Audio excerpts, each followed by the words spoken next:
Welcome back to the highly secure, top secret, soundproof location for another edition of the Spurs Insider Podcast. This week marks the grand, long-awaited return of Tom Ringo Orsborn, who's been out on the road, working a hard day's night, getting it done 8 days a week, and he is back. Tom, I'm going to ask you this like I have not asked you this already today in a previous podcast that was not recorded. What is it like to be back? It's like being in an octopus's garden. Wow. He's a real nowhere man. Under the sea.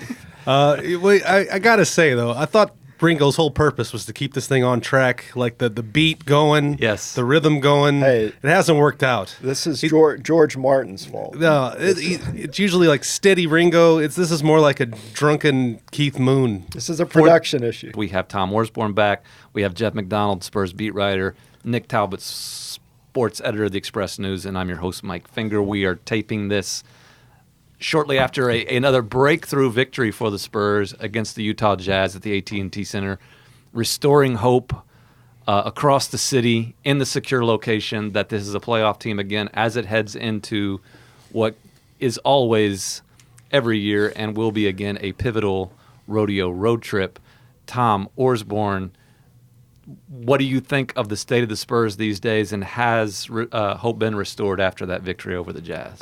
With this team, hope is never, hope can be shattered in an instant. Correct. It's a make or break road trip, as it's been written by Jeff, probably the most important rodeo road trip in franchise history. And they've got two sets of back-to-backs on this trip. And then you have the question about whether LaMarcus Aldridge will even be there for the start of it with his sprained thumb, mysterious sprained thumb.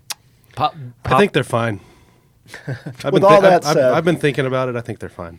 This is much different than the previous untaped podcast that we had in the secure location earlier, where Jeff predicted doom and gloom and the end of basketball as we know it. That doesn't sound like me.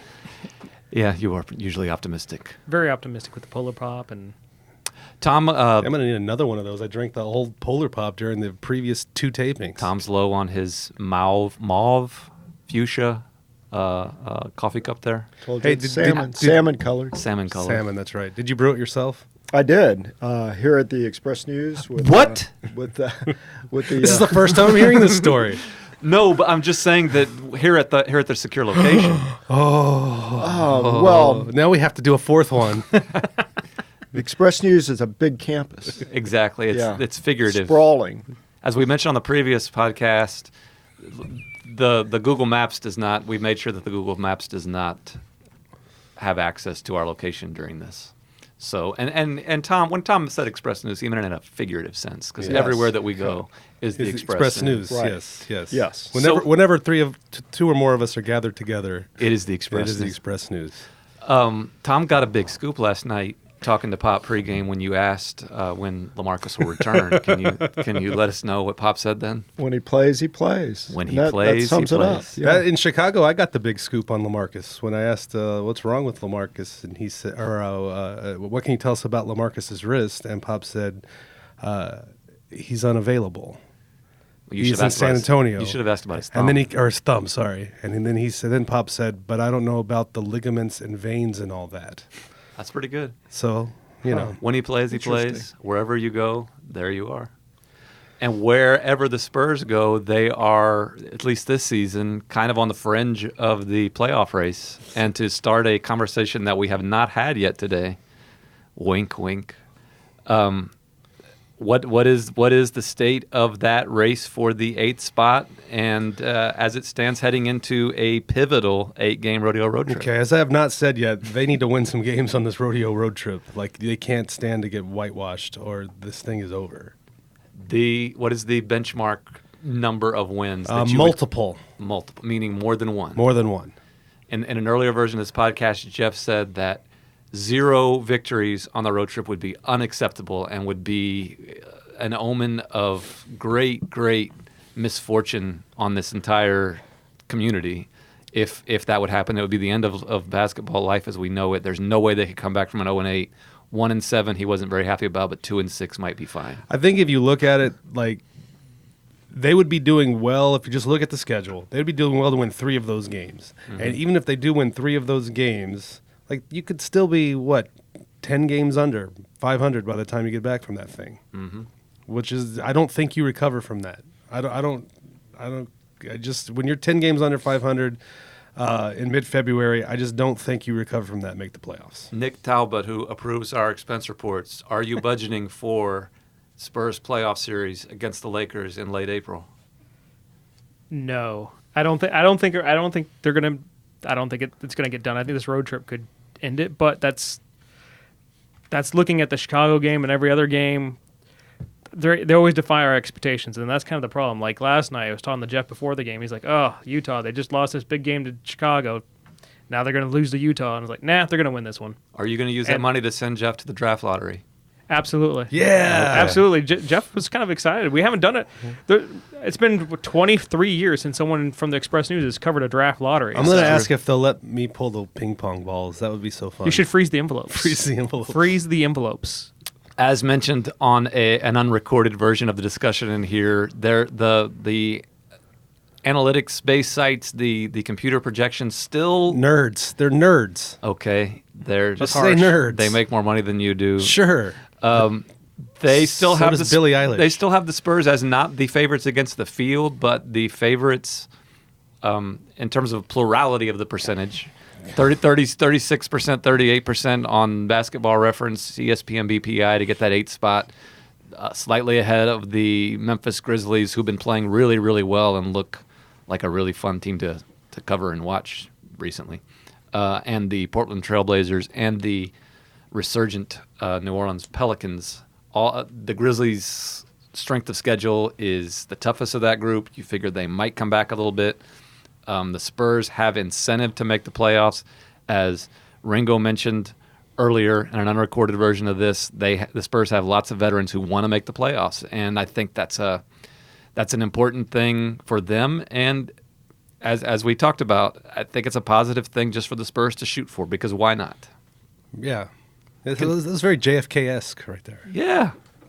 Why do we gun for the 8th seed? Not because it's easy, but because it's hard. Exactly. Why does That's a great marketing slogan. I love that. Slogan. But yeah, Jeff is the member of the Spurs media that always has to tie everything to JFK, and I appreciate that about that is him. not correct. But anyway,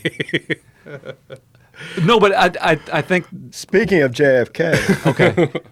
they play Dallas at home after this road gosh, trip. That's the first game of the 3-game road trip. Right, or the 3-game I mean, homestand. 3-game homestand is Correct. Dallas. So we're that's a heck of a looking. segue. Yeah, we're looking exactly, and it was intended. But we look at the road trip, which is grueling. Then you come home and you play Dallas. It's not exactly a easy homecoming. It should be pointed out, though, that if they just weather through this and keep within striking distance of whoever's in that 8th seed, probably Memphis, that after that Dallas game and the final month of the season, things do kind of level out. I mean, nothing on our Western Conference schedule is a cakewalk, but they will have a chance to make up some ground at the end if they're still kind of engaged and not crestfallen at the end of the world. And going like back to Jeff what has you said. said earlier, it's worth if the playoffs are there for the taking, it's worth trying to take them because you don't know when you're going to have that opportunity again. You really don't. The streak is cool, Exactly. Sure. and people make fun of it like, how the mighty Spurs have fallen to just caring about the 8th seed. Like, they have been in the postseason longer than any franchise in major American professional sports. And why not keep that going? They've been in the playoffs more consecutive years than Lonnie Walker has been alive. Right. So why not keep it around? And like a Spurs-Lakers first-round playoff series would be fun. It probably will be one-sided, but, why not give that to your fans? Give that people to watch. People enjoy that. The Spurs need it, by the way, for budgetary reasons. Ownership agrees with Yes. all of the above. Well, Yes. the flip side is that if you come in 10th in the Western Conference, you could clearly get the first seed the first draft pick. Which is not. He's being sarcastic Yes. there. That's the other anti-tank argument is there is no point to finishing 9th or 10th in the West because that only improves your odds of getting an elite player by minuscule percentages. I mean, if you're not last, then don't bother. And isn't tanking. there a benefit for the growth and development of Absolutely. your Derek Whites, your Lonnie Walkers, your DeJounte Murrays? Absolutely. Yeah, unless you're looking at one of the top 5 picks, it's never. I don't think it's ever worth it to tank. Because if you're looking at 14, 15, well, there's very minimal difference, and there's a good chance you're going to get your guy anyway. We have discussed this also today. There was a lot that went unrecorded for some You reason. got my 2 best takes, and now I'm You down did. to I'm just bored. Looking at the future of this team, we're recording this before. We're hopefully recording this Did you check? before. I'm looking again. It's still going. What was the technical term for that? A gizmo? Dirty data? I heard today. Done dirt cheap. That's the problem. It's cheap. Now go ahead. Thursday evening, after this, we leave this secure location. The NBA will announce All-Star reserves. DeMar DeRozan is really the Spurs' only shot to secure one of those spots and continue the longest streak in the NBA. They've had an All-Star every year since 1997. He's probably an underdog to get that spot. He's had a heck of a couple of months, including 38 points against the Jazz. Really has carried the team for stretches and has improved since LaMarcus Aldridge started shooting three-pointers. If he doesn't get that selection, or even if he does, we were discussing earlier who the next Spurs All-Star will be.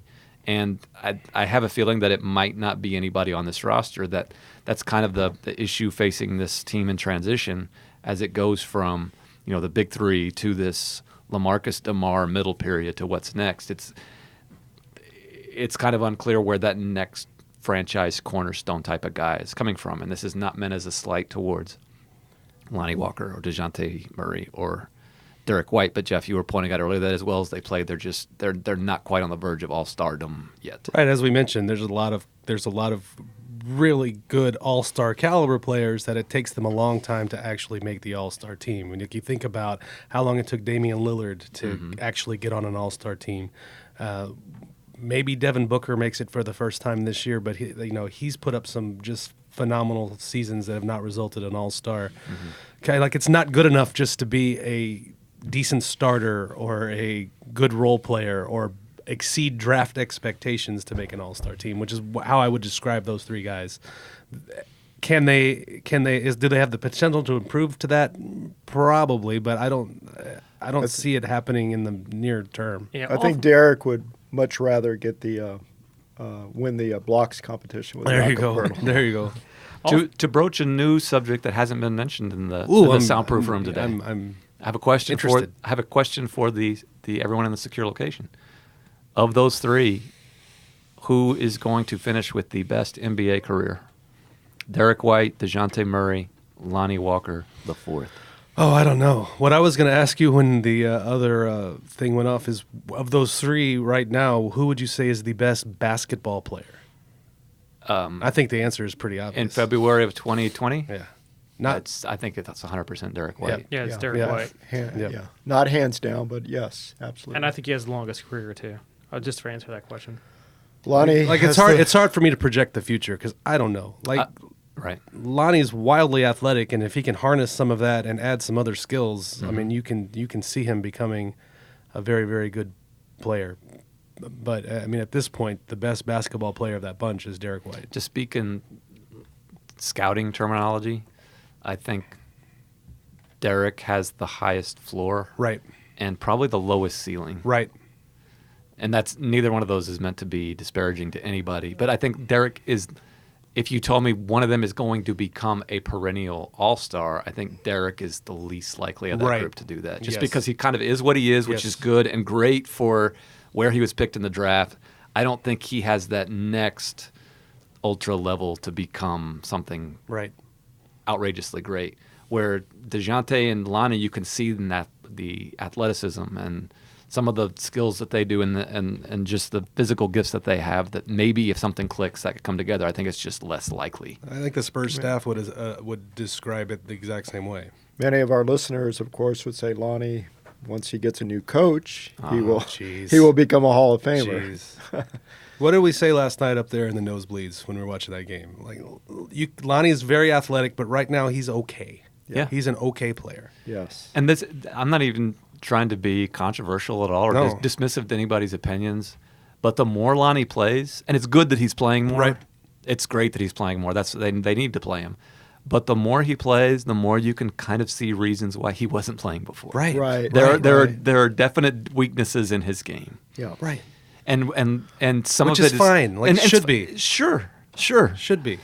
But it's not like he came in, got more minutes, and made Pop look a fool for not playing him before. There's been times when he makes great moves and doesn't quite finish. Right. He's very athletic and has more athleticism than a lot of players we've seen on this team. He's just athletic enough to get a great look that he misses a lot of times. And on the defensive end, I think he's better in one-on-one situations where it's like my game against yours. I'm going to shut you down. But he has some lapses in the team defensive part of it. And that's the surefire way to not get minutes. And that's why, I mean, people have told us this, that the defense part of it is something that he had been working on all year. That's what Pop wanted to see him improve. That's what the entire staff wanted to see him improve.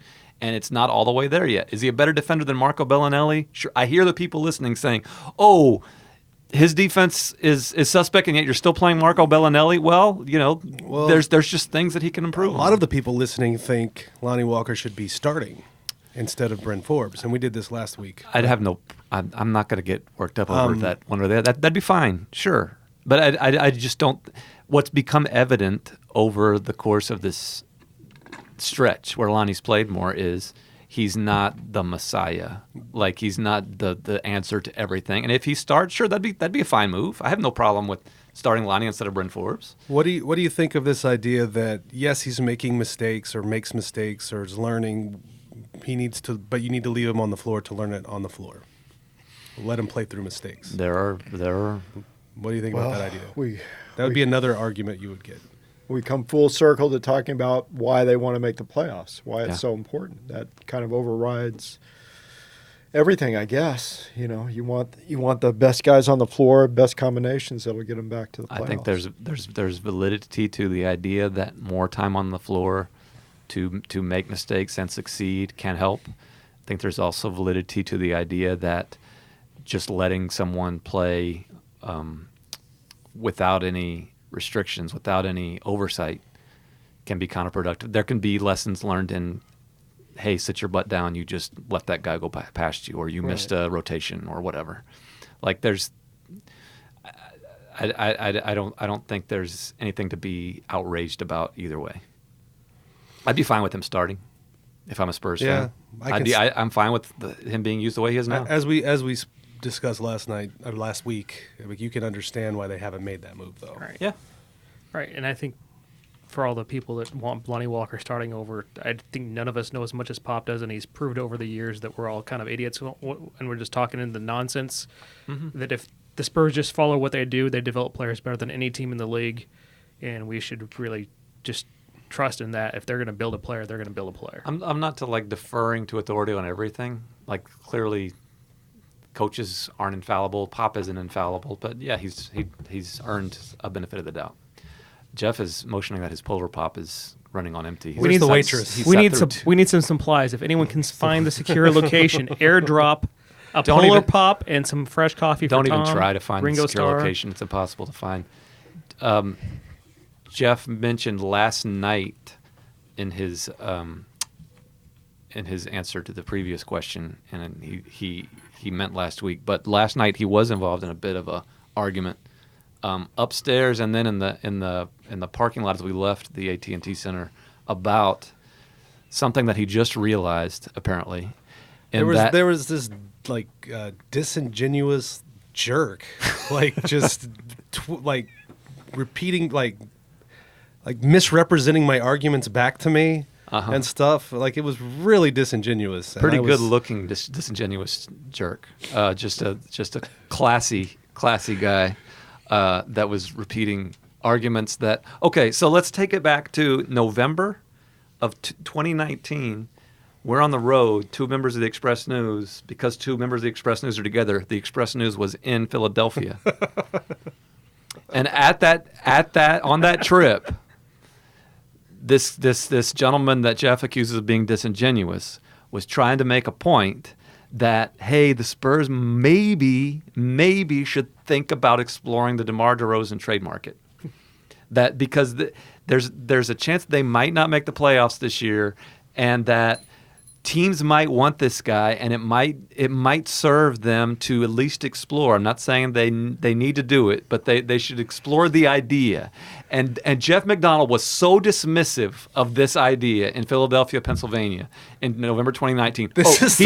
He says A, nobody wants DeMar DeRozan. B, the Spurs will never trade DeMar DeRozan. C, shut up, Mike Finger. You don't know what you're talking about. Why are you wasting my time even exploring this idea? Like the whole idea of this seems preposterous. The only part of that is true is the third thing, because that's just my knee-jerk reaction to you. Was to tell me to shut up. Yes. But I agreed with all that stuff. I've agreed to that on this podcast back in November 2019 or wherever. Of course, you should explore that. So you should always be exploring that. So Jeff McDonald shows up to the AT&T but Center yesterday. But gloss over the part where you misrepresented my entire argument. Jeff McDonald shows up to the AT&T Center. This is all fake news.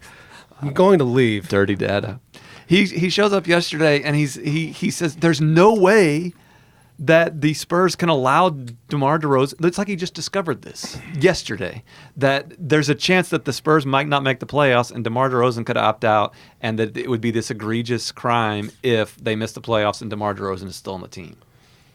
And I'm wondering just what made this click. We had a whole discussion on this podcast at some point where the trade deadline is sort of ill-timed when you're trying to make that decision. Correct. Because you're going to want to see how you get through that rodeo trip, and if you're still alive in the playoff race after that rodeo trip, before you make those decisions. But you can't, because it comes 2 games into that rodeo trip.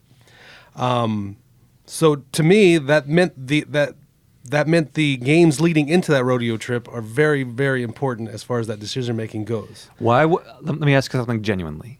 Why did it seem so much more urgent for you heading into yesterday's game?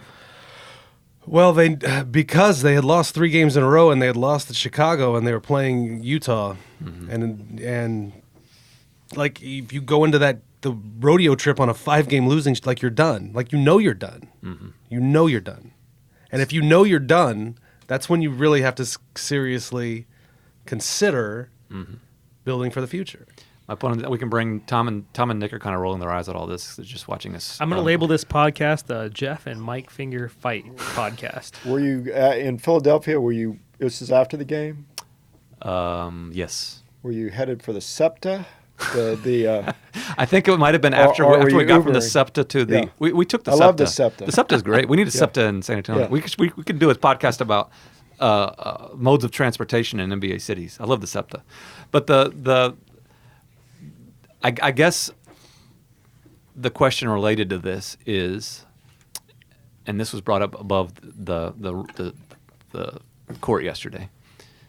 Jeff seemed to maintain that it is more likely now that with DeMar playing great and the Spurs fading, that the Spurs trade DeMar DeRozan. I think it's less likely. I think there's absolutely close to zero chance that DeMar DeRozan gets moved before the trade deadline. I agree with that too. If you were to recall the conversation correctly, what I was saying was, even if they want to move him, there's not a whole lot of deals that make sense, where the math adds up, that are trade legal, that the team wants DeMar, and the Spurs are getting back something for DeMar that helps them build for the future. There's not. I'm not a fantasy basketball genius. I'm not an NBA GM. What kind of genius are you? I'm a genius at Diet Coke. I don't know. Anyway, see, I lost my train of thought. So yeah, it's not likely they're going to trade DeMar DeRozan, because even if they wanted to, it's hard to do. Is this? I'm just saying it's if you're at the trade deadline knowing we're not making the playoffs, like you have to. It would be nice to be able to do that, but I don't think that they would. Would that take going 0-3 in the next 3 games? Because there's only 3 games before the trade deadline. Right. I think that's the problem, right? Right. I think the bottom line for the aggregators out there, there's actually absolutely no reports that the Spurs are shopping DeMar DeRozan. We have no intel that this is even being considered. I think it's, like I said earlier, close to 100% that he remains on the team. They want him here. Sure.